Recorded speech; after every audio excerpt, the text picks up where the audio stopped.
Fighter jets are usually not created at random. Rather, they are the product of a government request to a manufacturer to create a fighter jet with a particular function. Air superiority fighters, fighter bombers, interceptor fighters, night fighters for all-weather conditions, and reconnaissance collecting fighters are a few examples of these.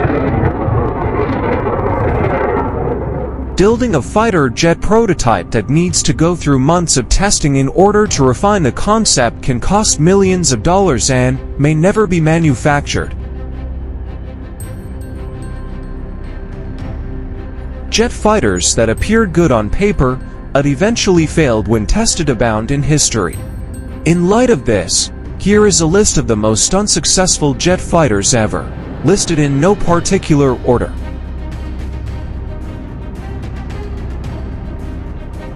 (1) De Havilland Sea Vixen jet. The twin-engine, two-boom fighter jet was the first British fighter jet to reach supersonic flight and was built for aircraft carriers.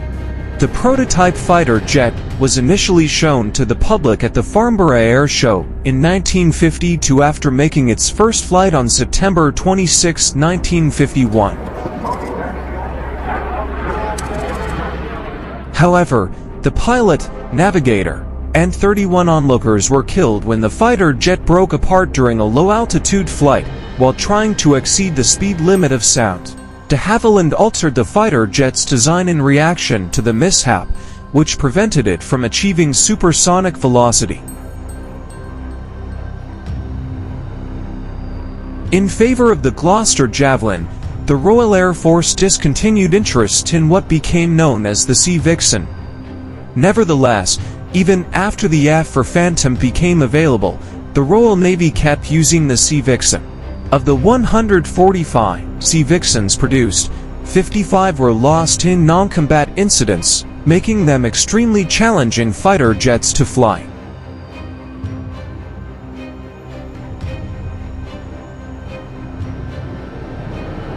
(2) Convair F-100 to Delta Dagger fighter jets.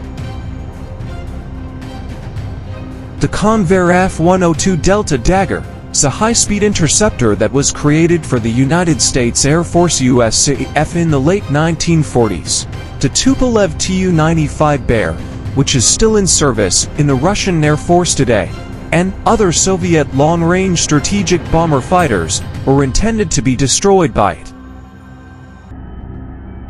On October 23, 1953, the Convair F-102 Delta Dagger took off for the first time, but it crashed 9 days later.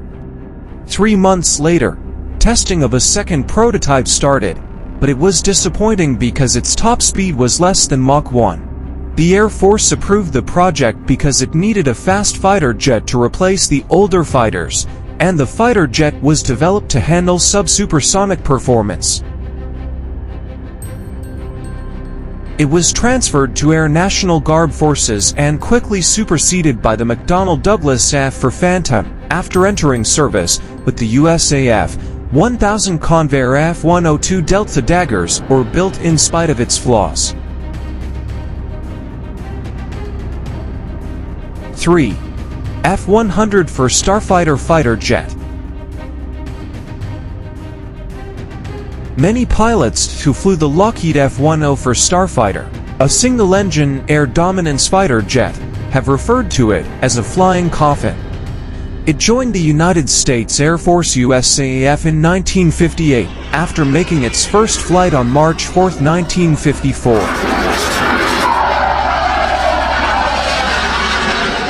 The USAF needed a longer-range fighter jet that could carry a greater payload.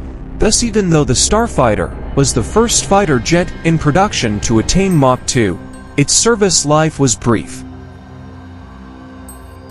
Other NATO member states in Europe became interested in the Starfighter and many of their forces started using it. This fighter jet's difficulty in flight led to the German Luftwaffe dubbed it Witwenmacher Widowmaker following an accident that claimed the lives of 116 of its pilots.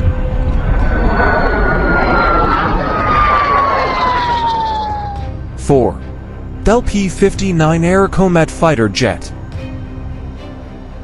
The Bell P-59 Airacomet was a single-seat, twin-engine fighter jet that was designed and constructed during World War II using jet engines that the British contributed. The United States Air Force USAAF had to cancel half of its original order of 100 fighter jets because of the fighter jet's slowness compared to the piston-powered fighter jet it was meant to replace. Only 66 fighters were ever produced, and the USAAF utilized them as training aircraft before launching its first combat fighter jet, the Lockheed P-8 Shooting Star. 5.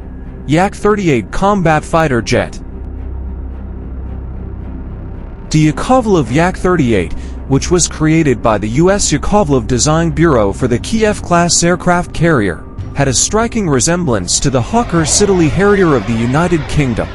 Although the two fighter jets have a similar appearance, they are extremely different.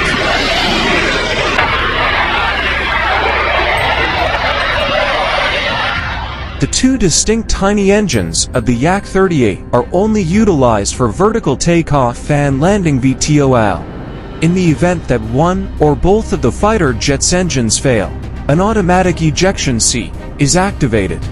231 fighter planes of all varieties were produced in total.